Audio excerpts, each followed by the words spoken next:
Bismillah.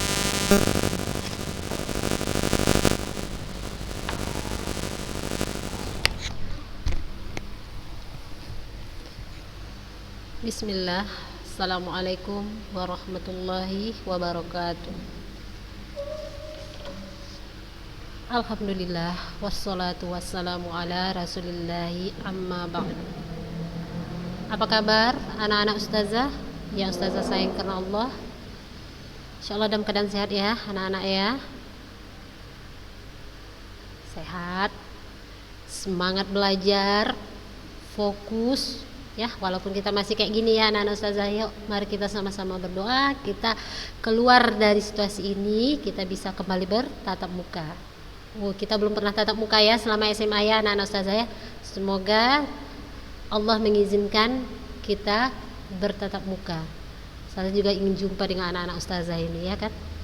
Baik anak-anak ustazah, kita kembali di pelajaran kita di hari ini. Kita masuk ke perancangan dan produksi produk teknologi transportasi dan logistik. Nah, setelah kita mempelajari dari kemarin beberapa bagian, yang pertama kita sudah mempelajari tentang karakteristik kewirausahaan. Kita sudah mempelajari juga tentang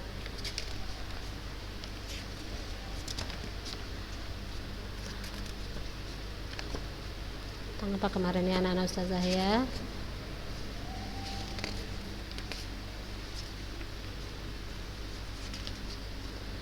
Perencanaan usaha produk teknologi dan transportasi logistik.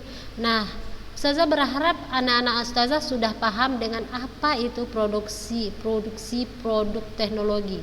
Sudah paham apa itu produk teknologi, transportasi dan logistik. Ya, semoga anak-anak ustazah sudah paham, karena sampai hari ini alhamdulillah belum ada yang bertanya ke ustazah. Nah, ustazah simpulkan semua anak-anak ustazah paham dengan materi yang ustazah berikan, yang ustazah sampaikan, insyaallah. Nah, baiklah anak-anak ustazah, kita masuk. Ustazah ulangi, kita masuk. Mohon maaf sebelumnya, tolong dicatat. Kembali ustazah ingatkan, tolong materi yang ustazah berikan dicatat, diringkas. Mana yang anti rasa perlu dicatat ya anak-anak ustazah ya. Jadi jangan tidur-tiduran belajarnya, bangkit, duduk, ambil alat tulisnya, mulai belajar. Yuk. Yang C, perancangan dan produksi produk teknologi, transportasi dan logistik. Nah, perancangan produk teknologi, transportasi dan logistik. Ini diawali dengan yang pertama, yaitu identifikasi masalah ya anak-anak ustazah ya. Terus pencarian ide solusi. Kita lanjutkan dengan pembuatan gambar atau sketsa ide. Nah, ide terbaik kemudian dikembangkan menjadi produk rekayasa yang akan dibuat. Dilanjutkan dengan persiapan produksi dan proses produksi. Nah, produksi adalah apa itu produksi? Nah, yaitu membuat produk hasil rekayasa sehingga siap dijual. Nah, yang pertama anak-anak ustazah kita akan masuk ke identifikasi masalah. Nah, di dalam identifikasi masalah ini anak ustazah, anak-anak ustazah harus perancangan produk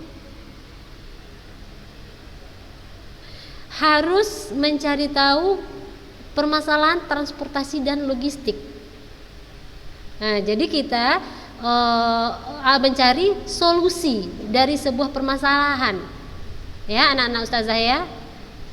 Apa permasalahannya? Yaitu permasalahan yang terdapat di dalam transportasi dan logistik.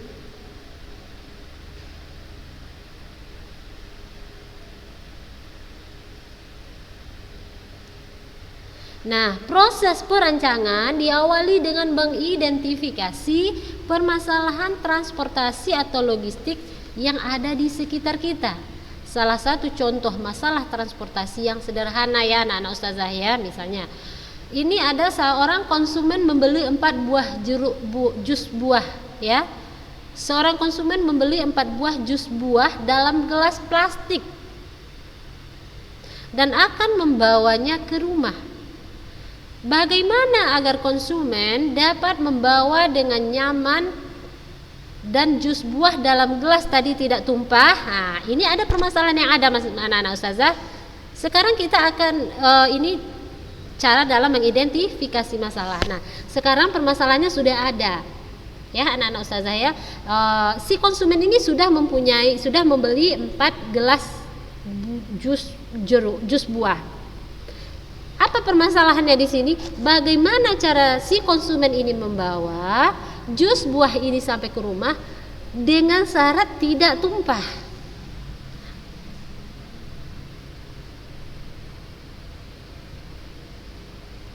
Nah, yang kedua lagi permasalahannya anak-anak ustazah, sebuah usaha catering harus membawa 100 buah piring makan dan 100 pasang sendok garpu untuk sebuah pesta kebun atau pesta di lapangan rumput. Bagaimana agar piring-piring dapat dibawa dengan aman ke lokasi pesta yang tidak memungkinkan dijangkau mobil? Nah, jadi dia di lapangan ya anak-anak ustazah ya. Namun di lapangan itu tidak bisa masuk mobil. Kan gampang misalnya tadi gampang ustazah, taruh ke mobil, dah bawa mobilnya jalan ke sana. Tidak, ternyata di tempat pesta itu tidak bisa dimasuki oleh mobil. Lokasinya itu susah dijangkau dengan mobil. Nah, bagaimana caranya agar piring-piring tersebut sampai ke lokasi dengan aman? Nah, permasalahan yang ketiga anak-anak ustazah, panen jamur pada rak jamur yang tersusun vertikal membutuhkan alat bantu bawa yang memudahkan petani membawa dan menyimpan hasil panen yang melindungi dari resiko kerusakan.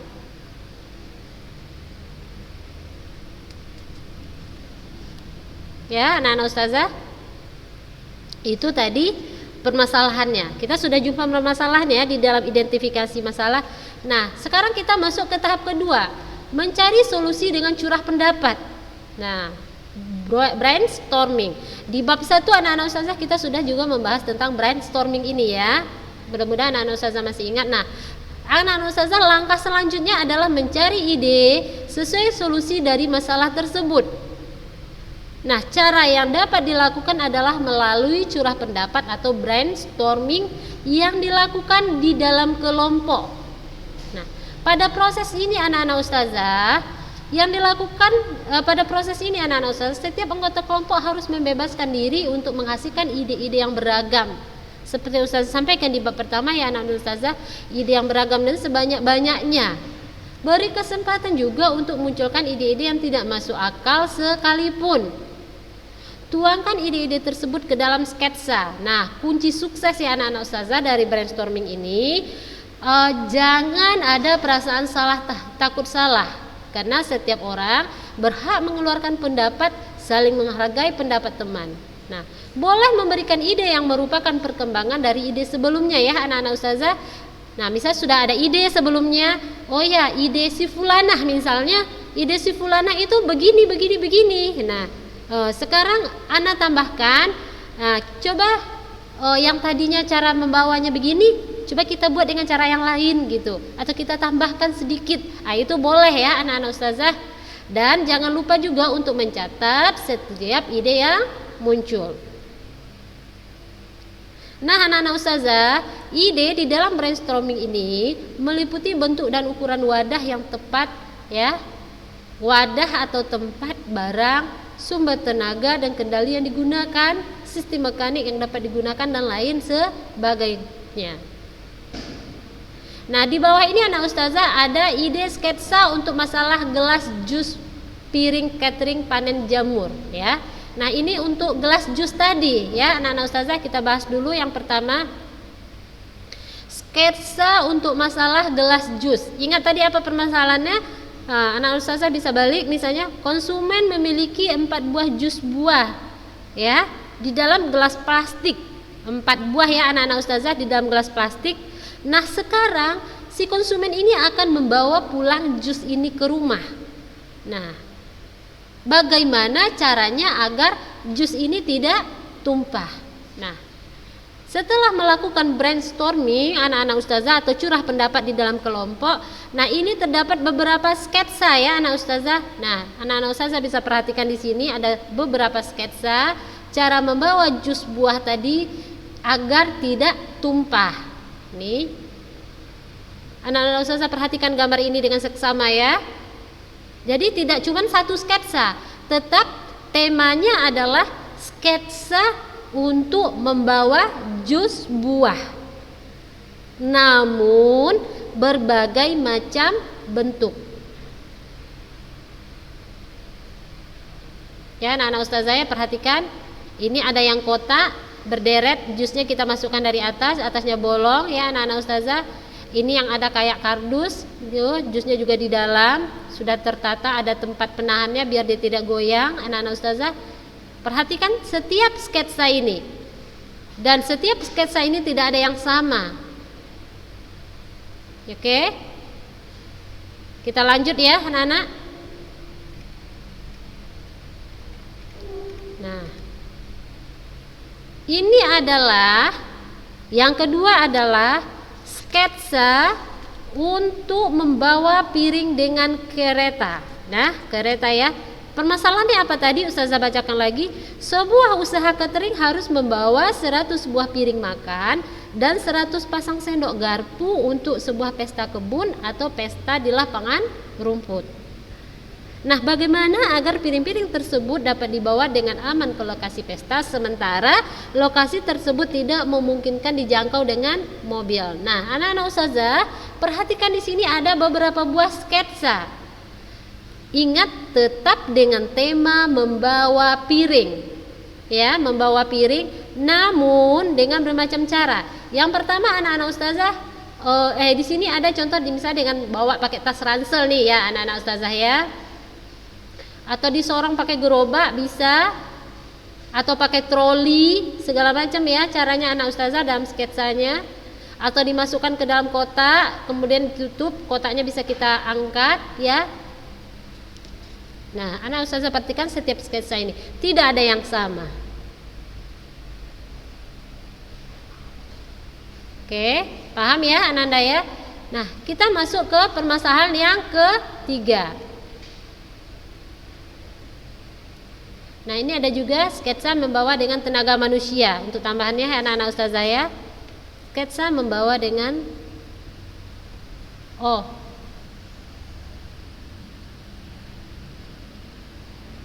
sketsa membawa piring dengan tenaga manusia. Nah, kita lanjut. Yang berikutnya adalah contoh sketsa ide untuk keranjang jamur. Ustazah kembalikan, Ustazah bacakan kembali. Panen jamur pada rak jamur yang tersusun vertikal membutuhkan alat bantu bawa yang memudahkan petani membawa dan menyimpan hasil panen yang melindungi dari resiko kerusakan.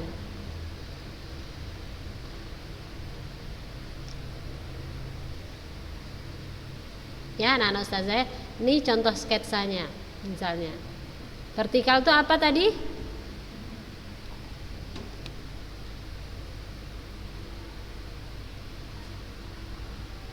Anak-anak ustazah perhatikan.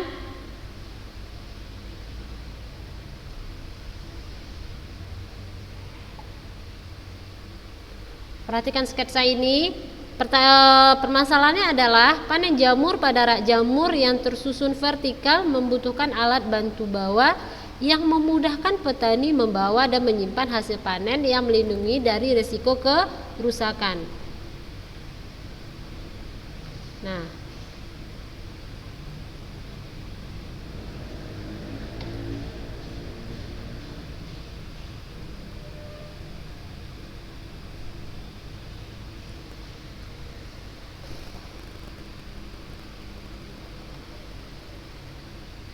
anak-anak saya perhatikan, jamurnya kan tegak lurus, vertikal kan?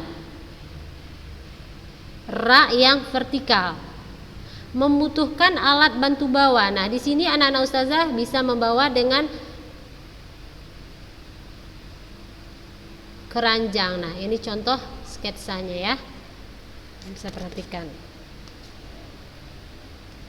Nah, setelah kita dapat sketsa, kita masuk ke dalam rasionalisme, tahap rasionalisasi. Nah, rasionalisasi adalah proses mengevaluasi ide-ide yang muncul dengan pertimbangan-pertimbangan teknis. Apa saja yang dipertimbangkan? Yaitu bagaimana cara menggunakan produk tersebut. Apakah bahan dan teknik yang ada sudah tepat untuk mewujudkannya? Nah, pertanyaannya harus kita munculkan ya anak-anak ustazah ya, pertimbangannya. Apakah kemungkinan untuk diproduksi dengan teknik produksi yang ada saat ini misalnya? Bagaimana proporsi dan ukuran yang sesuai untuk produk tersebut agar mudah digunakan oleh manusia? Dan pertanyaan-pertanyaan lainnya yang rasional ya anak-anak ustazah ya. Nah, terus perhatikan lagi sketsa-sketsa yang telah dibuat tadi ya. Pilih ide yang dianggap baik dan potensial untuk memecahkan masalah transportasi dan logistik. Ya anak-anak ustazah, kembangkan ide-ide ini dengan rasional dan tuangkan ke dalam sketsa-sketsa selanjutnya. Nah, ini sketsa selanjutnya lebih jelas daripada yang pertama tadi ya anak-anak ustazah ya.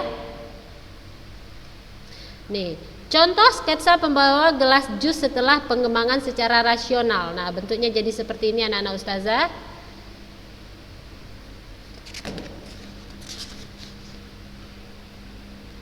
Nah, kita perhatikan. Nah,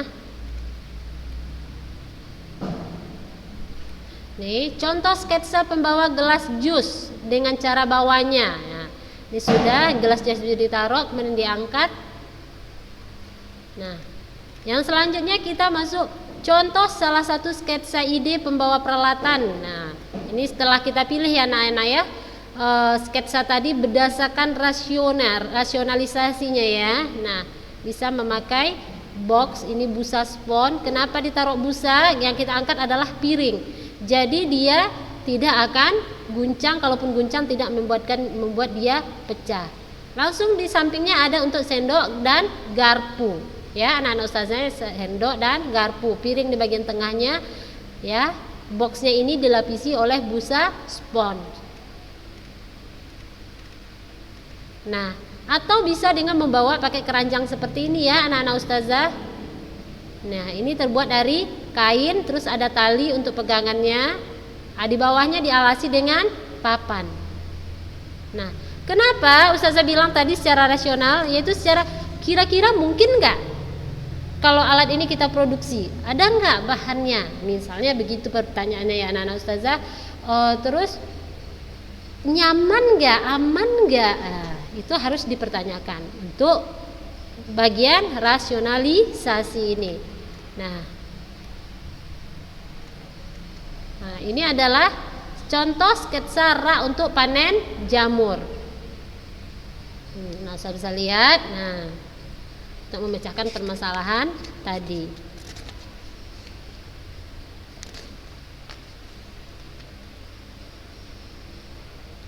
Nah, setelah itu anak ustazah kita masuk ke tahap prototyping atau membuat studi model. Nah, sketsa ide yang dibuat pada tahap sebelumnya adalah format 2 dimensi. Ya. Artinya hanya digambarkan pada bidang datar. Produk teknologi transportasi dan logistik yang akan dibuat adalah berbentuk 3 dimensi. Nah, jus buah tadi 3 dimensi. Piring dan sendok garpu tadi adalah 3 dimensi. Jamur tadi, alat untuk pembawa jamur tadi adalah 3 dimensi. Nah, kita harus membuat studi modelnya. Kalau tadi kita sudah membuat sketsa berbentuk 2 dimensi di kertas, sekarang kita wujudkan dalam bentuk 3 dimensi. Maka studi bentuk selanjutnya dilakukan dalam format 3 dimensi, yaitu dengan studi model. Nah, anak-anak ustazah, studi model dapat dilakukan dengan material sebenarnya maupun bukan material sebenarnya. Material sebenarnya adalah material yang akan kita gunakan untuk produksi teknologi yang akan kita buat nanti ya. Nah, alat bantu digunakan dalam pembuatan studi model, misalnya kita akan memakai gunting, cutter, lem, selotip, atau alat pemotong dan perekat lainnya. Nah, setelah melewati masa studi model atau prototyping, kita masuk penentuan desain akhir. Nah, anak-anak ustazah, di penentuan desain akhir ini dilakukan melalui diskusi dan evaluasi. Proses evaluasi menghasilkan umpan balik yang bermanfaat dalam menentukan desain akhir yang terpilih.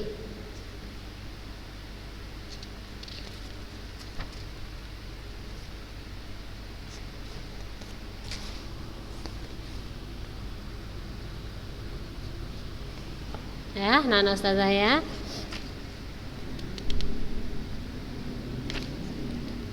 Nah, itu tadi perencanaan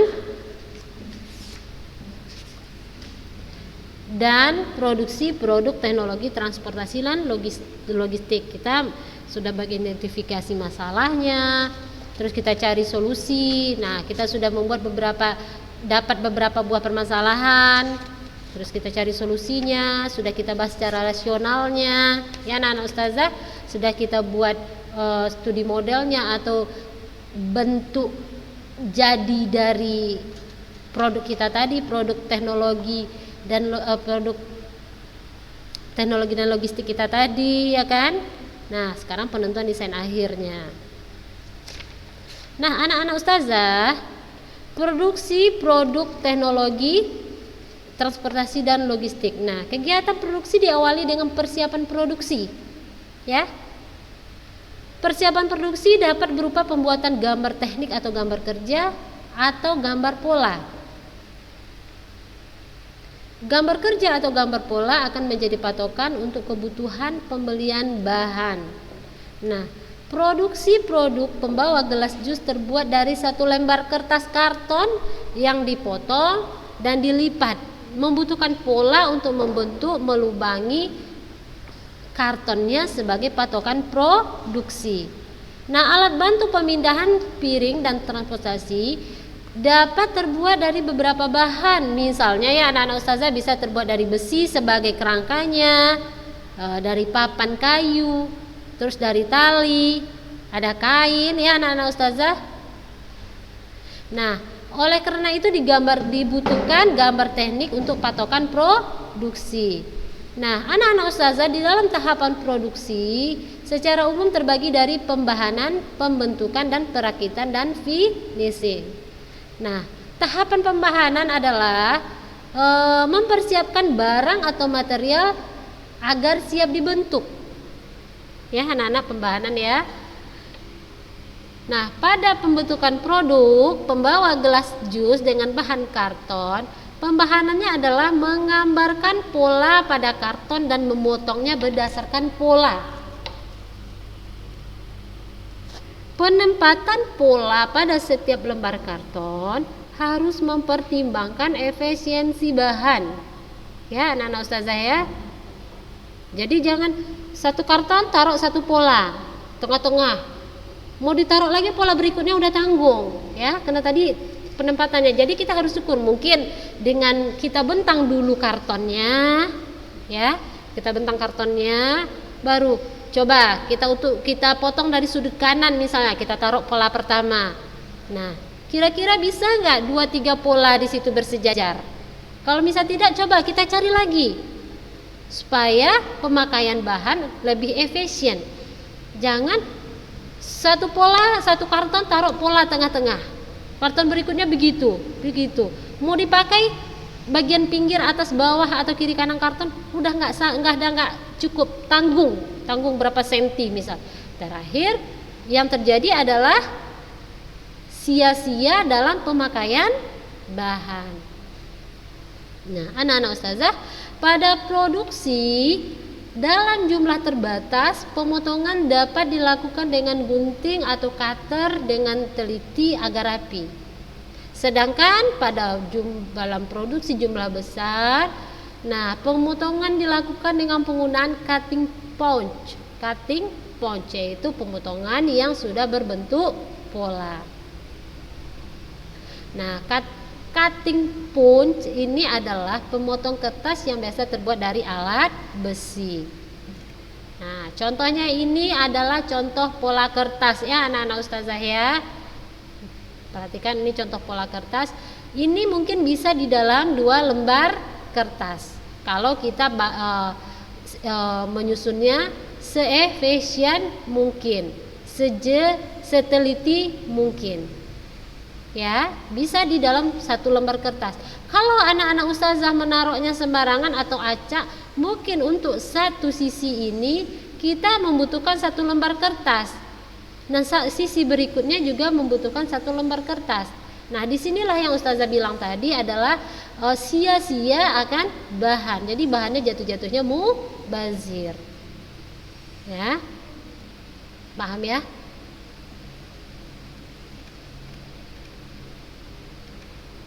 Nah, pada pembuatan alat bantu pemindah piring dan transportasi dengan bahan pipa besi, bahan kayu, tali, dan lain, pembahanan yang dilakukan diantaranya adalah melakukan pemotongan atau penghalusan papan agar siap dibentuk serta pemotongan pipa agar sesuai dengan kebutuhan produksi. Nah, tahapan proses pembahanan dilakukan dengan proses pembentukan. Pembentukan bahan baku tergantung pada jenis material. Ya, anak-anak ustazah ya, tahapan proses pembahanan dilanjut dengan proses pembentukan. Nah, pembentukan bahan baku tergantung pada jenis materialnya ya, anak-anak ustazah, bentuk dasar material dan bentuk produk yang akan dibuat. Nah, material kertas dibentuk dengan cara dilipat. Ya. Kayu, bambu, dan rotan dibentuk dengan cara dipotong atau dipahat. Nah, jadi pembentukannya tergantung kepada materialnya. Nah, pemotongan bahan dibuat sesuai dengan bentuk yang direncanakan. Nah, pemotongan dan pemahatan juga biasanya digunakan untuk membuat sambungan bahan seperti menyambungkan bilah-bilah papan atau dua batang bambu. Pembentukan besi dan rotan selain dengan pemotongan juga dapat menggunakan teknik pembengkokan. Pembentukan besi juga dapat menggunakan teknik las, logam lempengan, dapat dibentuk dengan cara pengetokan.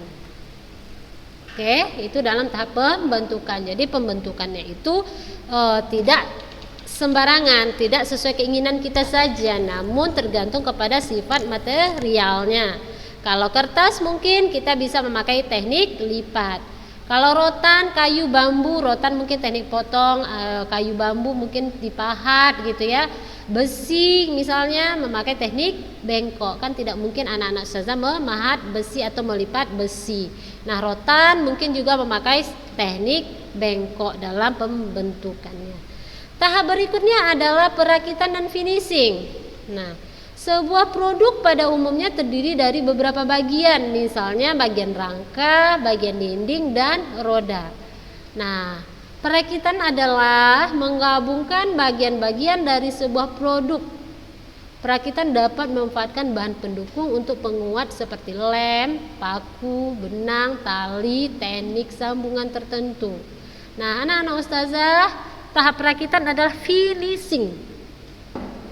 Finishing dilakukan sebagai tahap terakhir sebelum produk tersebut dimasukkan ke dalam kemasan. Nah, finishing dapat berupa penghalusan misalnya atau pelapisan permukaan. Nah, anak-anak ustazah, penghalusan dilakukan diantaranya penghalusan permukaan kayu dengan amplas misalnya, atau menghilangkan lem dengan sisa pada permukaan produk. Nah, finishing ini dapat juga berupa pelapisan permukaan atau pewarnaan agar produk yang dibuat lebih awet dan lebih menarik. Ya, anak-anak ustazah ya.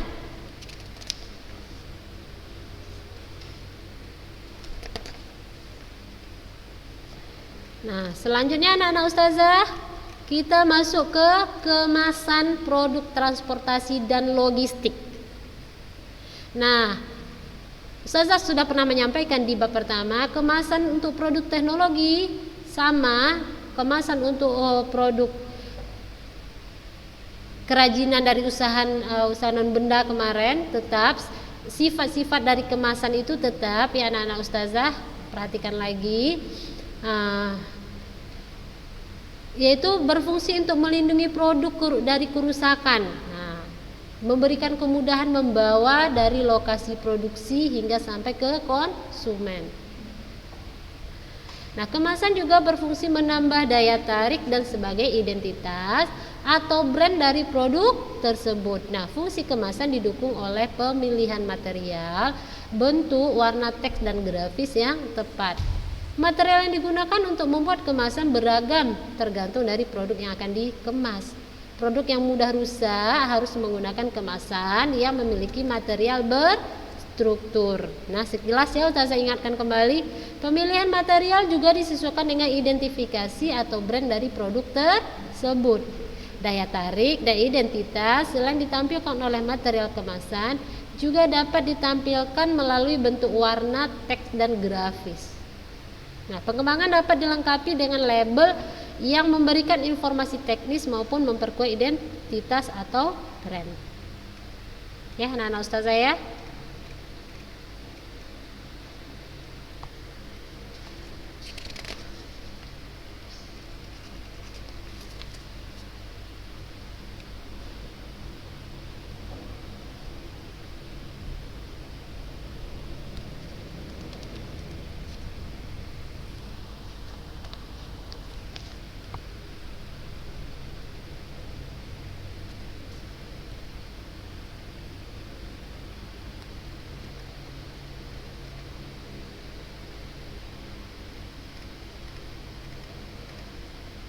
Nah, ini ada contoh bahan karton corrugated gelombang.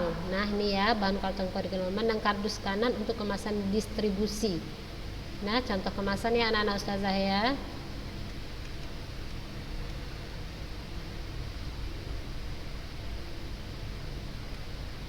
Ini juga selotip untuk kemasan distribusi dan dispenser selotip kanan ya anak-anak Ustazah. Nah, anak-anak Ustazah perhatikan di dalam kemasan kita harus menaruhkan simbol-simbol. Nah, ada bermacam simbol yang harus kita terapkan. Anak-anak Ustazah bisa perhatikan, misalnya anti membeli sesuatu, salah satu dari simbol-simbol ini akan tertera di kemasannya. Kenapa? Dengan melihat simbol, kurir yang akan membawa barang kita, mereka akan paham, oh ini dia tidak boleh basah misalnya. Oh ini barangnya mudah pecah gitu ya kan anak Ustazah. Nah, atau ini jangan ditimpa atau kayak mana ya kan, dari simbol-simbol yang nampak. Oke, selanjutnya kita masuk ke perhitungan biaya produksi produk teknologi transportasi dan logistik. Nah, biaya produksi adalah biaya-biaya yang harus dikeluarkan untuk terjadinya produksi barang. Unsur biaya produksi adalah biaya bahan baku, biaya tenaga kerja, biaya overhead. Nah, biaya yang termasuk ke dalam overhead apa saja? Yaitu di situ ada biaya listrik, bahan bakar minyak, dan biaya-biaya lain yang dikeluarkan untuk mendukung proses produksi. Nah, biaya pembelian bahan bakar minyak, sabun pembersih untuk membersihkan bahan baku, benang, jarum, lem, dan bahan lainnya dapat dimasukkan ke dalam biaya overhead. Jadi biaya overhead itu adalah biaya selain dari bahan baku dan tenaga kerja. Ya, anak-anak Ustazah termasuk ke dalam overhead. Nah, selanjutnya kita masuk ke pemasaran langsung produk teknologi transportasi dan logistik. Nah, pemasaran langsung adalah promosi atau penjualan yang dilakukan langsung kepada konsumen tanpa melalui toko. Ya, anak-anak Ustazah ya, penjualan langsung merupakan hasil dari promosi langsung yang dilakukan oleh penjual terhadap pembeli. Nah, pemasaran dapat dilakukan dengan promosi dan demo penggunaan produk kepada calon konsumen. Ya, anak-anak Ustazah ya, paham? Nah, dalam pemasaran produk teknologi pada umumnya harus menjelaskan ya cara-cara kerjanya, petunjuk teknis penggunaan produk tersebut ya anak-anak Ustazah ya. Nah, penjelasan itu dapat dilakukan dengan cara bantuan gambar atau petunjuk maupun dengan langsung mempraktekkan cara penggunaan produk di depan konsumen secara langsung.